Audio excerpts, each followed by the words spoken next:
It's Christmas time on All Rise, and we have a ton of gifts to talk about, including a successful indictment hearing, and Luke's getting to spend the night, y'all. Stay tuned. It's the All Rise After Show. I'm Maria Menounos, and you're tuned in to AfterBuzz TV, the ESPN of TV talk. Now, let the buzz begin. Hey guys, welcome in, welcome in. If you are watching or listening, then you know this is the All Rise After Show here on AfterBuzz TV. We are talking Season 1, Episode 7, titled The Joy from Oz. I'm Alexis, I'm your host for this evening, but I could not do this by myself. I have some special hosts with me to help me talk about the show. We have Zuri. Hello, Zuri. Hi everyone. She's bringing you the news and gossip, and we have Princess. Hey guys, feel free to reach out to us in the live chat. I'm checking it. Yes, she's holding it down in the live chat, and she's going to give us some weird court cases today. On top of us just talking about a really good episode, I feel like a lot happened. We had Lola's complaint hearing. We had a Wizard of Oz style mock trial. A lot is going on with Mark's dad, and he gets a special indictment of Mabbit. Plus, Emily and Luke take things to the next level. And as I mentioned, we have some news and gossip and some weird court cases to talk about. But before we get into all the fun stuff, ladies, what do we think of tonight's episode? I liked it. Anytime we leave the courtroom, I'm happy. Yeah, I think this is the first time we started to see a shift in some of the characters. We've seen them be pretty consistent throughout the season, but it's interesting to see them start to question and start to think a little bit more about some of the decisions they've made and just the future that they want to have going forward. And of course, it was cool to see Lola finally be confident in who she is as a judge. Yes, I definitely felt like this episode was kind of like a full circle moment. The loops were kind of being closed on certain things. Although this is a procedural and there are certain stories each week, we had some things that were ongoing, like Emily and Luke and that whole situation. And then Lola's been battling with just her thoughts of being a judge in this new arena, and then things with Mark and his dad and this whole Mabbit trial. So I feel like things are finally coming to a close, and I like that. So let's just get right on into it. So Lola is dealing with a complaint hearing because people had been complaining that she was biased, and I'm going to be honest, I'm not surprised, because I feel like that's been my biggest complaint about Lola this entire season, is that I just feel like she's just biased sometimes. But even in me thinking that, I was still watching, like, oh my gosh, I can't believe they're doing this to her. But what were you guys thinking while you were watching it? Yeah, it wasn't looking good at first. Like, it looked like everyone was against her, but I really liked her speech at the end saying, like, she's a judge from her lens. Like, and I think she can be a little over compassionate, but when you know why someone stole the bread, like, it kind of just blurs the lines a little bit. Yeah, and I love the moment that she had with Sherry. I feel like there was this they were dancing around the subject matter of race, at least in my head, and I just thought that it was cool for them, who are both people of color but from different backgrounds, being able to come together and talk about the fact that if you look in that trial that she had, she was the only person of color there. So it was really interesting to see them have that moment, and I'm just glad that they were able to connect, and I think that things will go up from there. That's a good segue into another discussion I kind of wanted to have with this. Do you think it was a race issue? Do you think it was a sex issue because she was a woman? Or do you think they were valid in their points that she may be a little biased in the way she does things? I think it was more of a race issue than I feel it was. I feel like it would be race, then her being a woman, and then just her letting too many people off. But it just seems like they were just being really insensitive to people of color, to people who were different than the textbook person. So, yeah, I do think that it was a combination of a lot of things, but more so race. Okay. Yeah, I could see how on the surface it would seem like she's partial to the defendants, but I think that the way that she goes about it is it's always, let's find out the full story, and I don't think that you can go wrong in doing that. That's really what you're supposed to do in the name of justice. So it's not like she's always deferring to them. For her, it's always, well, what's the whole story? And I think that that's the way you should approach things. Yeah, for sure, because while, like I said, I had mentioned I feel like she's very biased, there hasn't been any situations except for the situation now where that ended in the car crash and him being killed, where it seemed like somebody bad was let off. It seems like all of the situations they've shown themselves to be a situation where she was right or that she was leaning in the right direction. So for her to be right and then people still question it, how did you guys think about that? What did you think? I think they really didn't want to see her win to begin with. So she could make everything perfect and still be wrong in their eyes. Yeah, even when I forgot the bald-headed judge's name. His name is Jonas Lasky. Yes, Judge Lasky. Even when he came up at the end and was in the stairwell kind of giving his secret support, it just made me feel like all of this was just a show. And when we heard their explanation of what they think was problematic, when she took the jury outside of the courtroom and started dismissing jurors, there was nothing wrong. All of that was just in the name of a fair trial. Right. So don't get me wrong. Like, I can see, like I said earlier, I can see where people are coming from, that it does seem like she might be a little biased, but really she's just doing her job to the fullest, and maybe they're just not used to someone caring enough to do that. Or it seems like there's a trust issue there because, you know, she's getting good results. They're getting the justice that they're hoping for, that supposedly they're supposed to be looking for. Yeah. But they're kind of judging the way she does it. So it's like, do they not trust her in the moments that she's doing it, that her doing it, she's doing it for the right reasons? Or is it just that they don't like it because it's not the usual? And why does that matter, you know? So I want to talk more about what you said, because I wanted to talk about that anyway, where I kind of felt a weird way about her whole conversation with Judge Lasky at the end. It kind of made it seem like he did it as a test.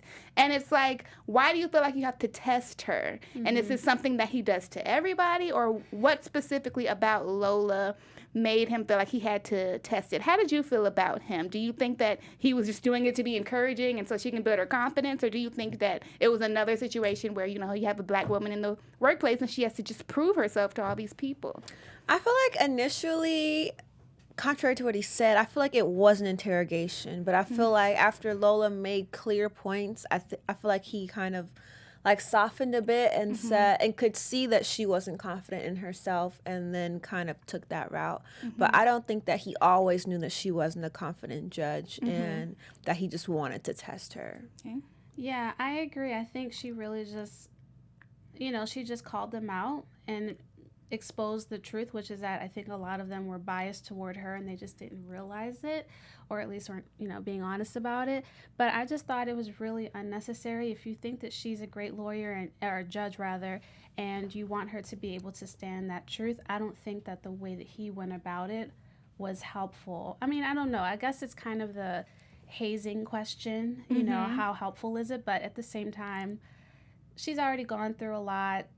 I don't think it was necessary, or it could have been done a different way. Yeah, hazing's a good word for it. It's like, let's put you up on something and see how far you'll go, or what you're going to do to prove yourself in this situation. Even though you've already been a prosecutor for 10 years and you're obviously intelligent, we still have to test you and figure out what it is, which sucks, just being, you know, a woman in the workplace and a black woman in the workplace, and I guess they're just bringing that to light. Another thing that came up in her conversation with Judge Lasky is he mentioned that she should keep a safe distance from Judge Benner. What do you think he was implying by that, without going too much into predictions? I don't know. I wrote in my notes, can't tell Judge Benner's motive. Like, I feel like this episode, we got to see a lot of her. I feel like we just kind of get a glimpse. But I feel like now I'm kind of getting this woman who's very self-centered almost. And just, like, likes to be kind of, not a ditzy, but just, like, living in an alternate universe. Like, Judge Benner's not here with us, I feel.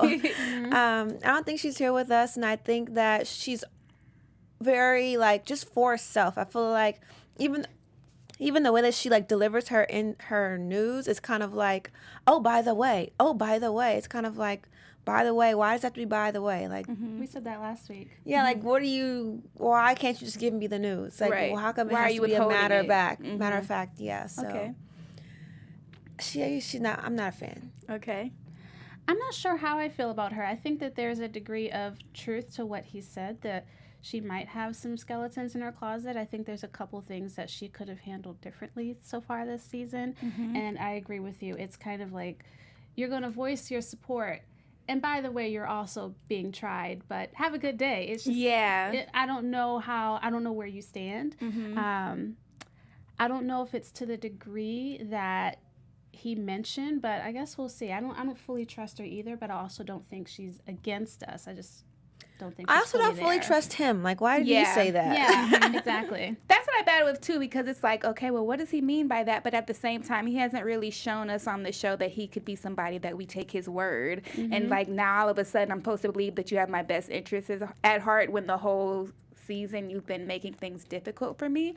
But at the same time, I can also kind of see with Judge Benner, to y'all's point, her kind of keeping Lola at bay, close enough to where she can use her when she needs her, but far enough where she doesn't really want to come close to her, or where she doesn't want to put Lola in a position where maybe she can outshine her or do better than her or come for her job. Maybe that is. So I don't know. I guess we'll just have to wait and see what happens. Hopefully it's nothing too bad, though. Like she killed somebody's kid or something. Wow. This show is so random. Like, I wouldn't put anything past it at all. Like, she could be a dog murderer. Who knows? I don't know. Hiding some evidence. Exactly. Like I could. It's really like expect the unexpected at this point on this show. Who knows what's gonna happen? So we'll see. Also, I thought it was kind of weird that she came to the party to help set up, but didn't stay. Another weird, why did Judge Benner do that? It just doesn't make it. Are you with us? Do you support us? Are you supporting us in the, like, under the table? She's like, I don't drink with my subordinates. Yeah. I was like, okay. But you show up to help decorate? That's very... It's like, I want to feel like one of you guys, but y'all are beneath me. Not in public. Yeah, exactly. Well, before we go on, Zoe, do you have a message for our viewers? I do. Hey, guys, I just wanted to say thank you for making us the ESPN of TV Talk and showing up for us every single Monday night. Special shout out to Logan Knight here. Oh, we have a And few Darlene. people. Yeah. Hey, guys. So thank you guys for being in the chat. Thank you all for listening on iTunes or anywhere you're listening to us. Make sure you give us 5 stars. And if you're watching us on YouTube, be sure to give us a thumbs up and leave some comments in the comment section. Yes. Thank you so much for tuning in, for watching. And if you're in the live chat, leave a comment. If you're watching after the live chat has ended, still leave a comment, like all that good stuff. So thank you for watching. Before we move on too far from Lola, I do want to talk about Sherry because I thought they had a really beautiful moment, and you kind of mentioned it already. But I feel like we really saw Sherry kind of evolve. Like, this was the first, well, not the first episode, but the main episode where I was like, oh, Sherry has a heart down there. And I could tell that she got really emotional by getting the tickets. And we kind of saw her give a nod to the cutie who's been going after her the whole time. What do you think about Sherry's just evolvement on the show and as we've gone through the season? I've been very clear that I'm ready for a frisky moment. So hopefully we get it soon. But I like to see that she's evolving and just turning into an actual person. Yeah. And I feel like Lola it's been a big catalyst in that. So it's nice to see that not only Lola is really benefiting from this relationship. Yeah. I think for me, I don't know if I really saw it as an evolution, but more of her coming out of her shell. Yeah. I think that she's just been guarded this whole time. And I think that Lola has finally shown her that she can be trusted and she's worthy of her love in a non-romantic way, but her love. Yeah. And I'm happy to see her begin to let her guard down and refer to Lola as Lola. But I'm excited to see more from Sherry in the future. Yeah. I love her advice that she gave her, and I'm hoping that we'll get more of that as the season continues. I kind of felt like Sherry was the hero of the episode in a way because it felt like Lola had gotten to a point where she was just kind of giving up, and it was Sherry giving her those words of encouragement to get her to go in there and make that statement that ultimately saved her. So I guess thank you, Sherry, Right. for what you do. And hopefully you do get frisky when we come back in January. Because that man is not letting up. Yeah, he's not. He's persistent, but persistence will get you far. Everybody on the shows are persistent. Why aren't these guys like this in real life? I don't have no Lukes or no other guys just showing up trying to date me. Maybe we got to go to the legal field. Maybe. Like, be specific. We have to find lawyers. Is that what it is? They're persistent? I guess so. I mean, they have to go through 3 years of law school, so they got to be persistent. All right, so let's get kind of back into Judge Benner because she decided on this episode that she wanted to do a Wizard of Oz mock trial for the kids, which is so fun. I'm sure if that was a real thing, kids would really enjoy it. The only thing that was kind of weird to me, and I've kind of just thought this the entire season, was the fact that I think he's a DA Choi, and Emily, they were going against each other in a trial, but then she had them work together for this mock trial. And I get that it's a mock trial, but I don't know. I just feel really weird about this show and how they kind of blur the lines of professional and friend. It's like, yeah, we can work together on this mock trial, but we're also going against each other on the trial. So do y'all think that's the best decision, to kind of put people who are going against each other on a trial on the same project? Like, I feel like that would be a conflict of interest in my opinion. But what do you guys think? In real life, I do think it would be a conflict of interest. I think for the show, they try to just build relationships where they can, because we're pretty much confined to a courtroom for an hour. But I hope that that's not happening in real life. I know. I really wonder. Every time I watch this show, I'm like, is this really happening? Can this really go on? Well, first of all, Mo has joined us. Hi, Mo. Hi, Welcome. Mo. I think it's one of those boss moments. And when I say this, let me explain. So you see that you have two employees that are fighting, and you need them to come together, so you give them a team building exercise. And I feel like this is one of those, the boss is giving you a team building exercise. Okay. And I thought, of course, it was intentional that she swapped their roles, and she wanted them to understand where the other person was coming from. So that's how I saw it, as just an executive decision, HR type of decision, where it's like, you two need to stop, but I'm going to give you a creative way to get over this. Yeah, that's a good point. I didn't even think about that, but that's true. I just always would wonder, like, well, even if they are just talking about this mock trial, there also is a time where they could be talking about the other case that they're working on, and, you know, information could come out that's not supposed to come out, or that could cause even more of a rift. And now not only are they mad at each other for that, but the Wizard of Oz mock trial isn't going right. It brought me a lot of anxiety. And the biggest thing when they were going through the mock trial was that Emily was kind of taking it out on Choi about everything that was going on with Judge Carmichael. Do you think that was fair? Do you think she was doing the most in how she was approaching everything with him? Yeah, she called him cowardly a few times. I was like, Multiple okay, times. Emily, this is a bit much. Yeah. But I kind of feel her a little bit. Like, you know better. Like, you know what Lola's doing. You know her motives. You know Mark. Like, you know their relationship. You should say something to your team. But then again, he has to work with them every day, so he might not want to ruffle those feathers. Well, I think the other thing, too, is she doesn't, similar to the team building exercise, she doesn't know what he's faced on his end. He's also a person of color.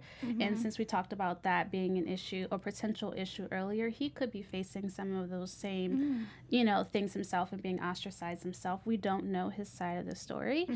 I thought that she was right to say it the first time, but to keep badgering him, I thought was a bit much. He's an adult. Either he's going to take what you said and consider it and move on it, or he's not. But the badgering, I thought, was a little much and unprofessional, honestly. I agree. And to me, I felt like her bringing it into the mock trial and doing it in front of the kids was too much. Do y'all agree? They almost went to sleep on her. They were calling her mean. Yeah, she did too much. Yeah. Yeah, because they didn't know what she was mad about or what she was talking about. They think that she's talking about Dorothy, and it's like, why are you doing Dorothy like that? Right. But I think that's just a situation where maybe she should have kept it separate. But I mean, I also was looking at Judge Benner like, you're the one who put them in the situation, so don't be mad if they mess it up because you put them there. So That's true.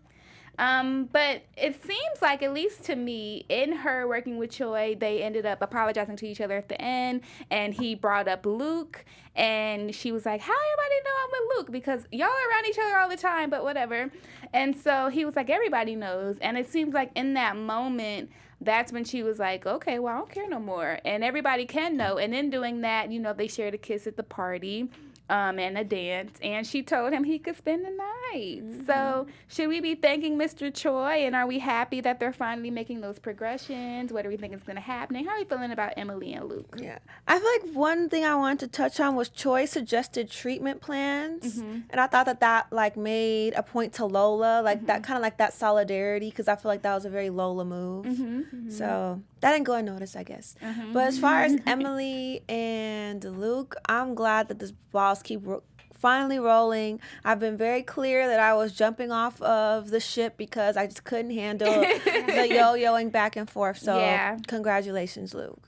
Yeah, I'm happy when anyone makes a decision and sticks with it. The in and out thing is just not fair to either person. It's not good for your own happiness. It's not fair to Luke. So I'm happy to see that she's made a decision. And again, like I said earlier, I think we can only go up from here till they argue again, but they'll be fine. Did anybody think it just wasn't a coincidence that it took him saying, "Oh, I'm done with law school," and all of a sudden she was like, "Spend the night." Do you think that maybe the fact that he's about to be a lawyer now, she was like, "Okay, well, maybe I need to, tattoo my name on that." You think so? Probably not, but I just thought it was funny that it all kind of happened in the same moment. Yeah, because I feel like that makes me think if Luke didn't pass, would Emily not be as interested? And I feel like she would. I feel like she would still be interested. But enough to where she can be like out in the open with everyone. Well, I mean, she wasn't out in the open until she found out that everyone already knew. Yeah, because I think she was still gonna hide it until Troy was like, "Why are you hiding? We already know." Mm-hmm. So I think she was just going to be secretive. That's the other question, I guess, to your point. Why was she continuing to be secretive? Like, why is it now that it's out in the open? Why not make it out in the open before? It's weird. You don't weird. want to date your coworker. Mm-hmm. And I wonder, like, I feel like typically in storylines it gets messy because then it's like a new girl that comes in that brushes Luke's shoulder, and then you're like, "Ooh, girl, we all know that he." Maybe I'm just too much. You're watching the Love and Hip Hop out there. I feel like sometimes that's typical, and like that's why you wouldn't want to be. And he's also, I guess, technically her subordinate too. So, which is not always a good look. Yeah, but if you're going, then just go for it. Like, be in or out. Or maybe. And I guess we won't know till it comes back. Now that he has finished law school, he's not going to be a bailiff anymore, and I don't know what's going to happen next. Are they going to hire him there? It seems like everybody loves him, so maybe she's like, "Oh, maybe since he's graduated, he's not going to be a bailiff anymore, and it won't matter." I don't know. Right, and I also feel like after you graduate law school, if they're going to take the traditional route, there's like 3 months until you take the bar. So I wonder if he's going to work through the bar after that. Yeah. I mean, we'll see what they decide to do. Yeah. We'll see. Because some people take off of work for the bar, so are we going to get more outside Luke and Emily? Hopefully. Maybe. Emily, you smart, though. You were like, "I'm about to have me a lawyer. I got to make him mine officially. He going to get tired of these games I'm playing, so let me go ahead and make that lawyer mine, child." Yes. Yes. All right, let's talk about Mark, because Mark had a lot going on this episode. For one, he got dumped. We didn't see it coming, did we? Shocker. Honestly, it didn't seem like he cared. No. He said that he saw the stuff was missing from the closet and he 2 didn't days even ago. notice. Yeah.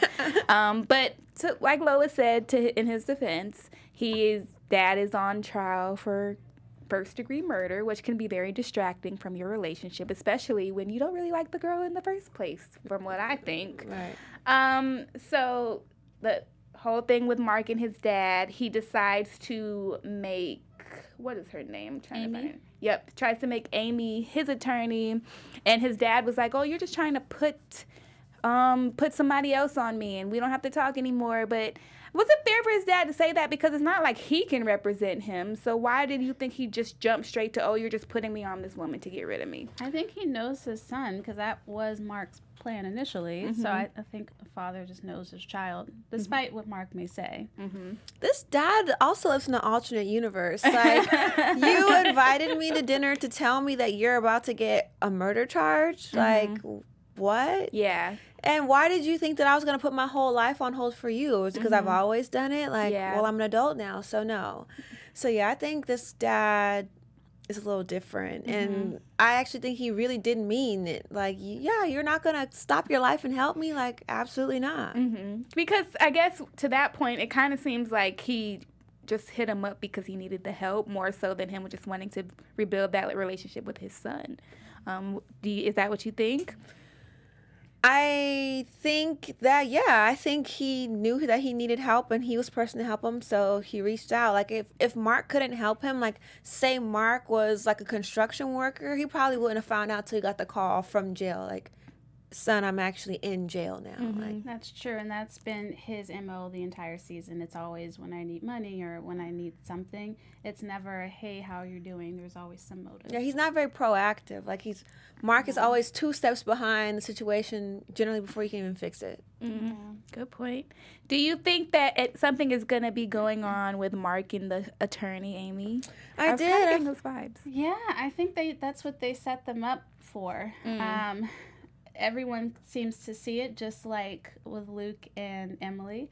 So I think that's the setup, and now he's a single man. We'll see the rest of the season. Right, that wasn't a coincidence as he gets broken up Right. with. And then with Amy, I know that we wrote her, or I kind of wrote her off as kind of annoying when she was like, oh, your cup. Remember the cup was like on the desk or something? Like she just did a lot. And now I'm like, well, we need to find a ship name for them because it's obviously going to be something. But Yeah.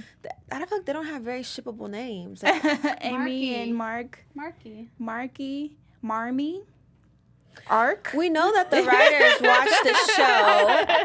We know the writers watch this show. So, well, I just have that assumption because they used our name. And I know that you mentioned therapy a few times in the past, and on Yes, this we episode we heard heard about it. 2 people are going to Yes. therapy.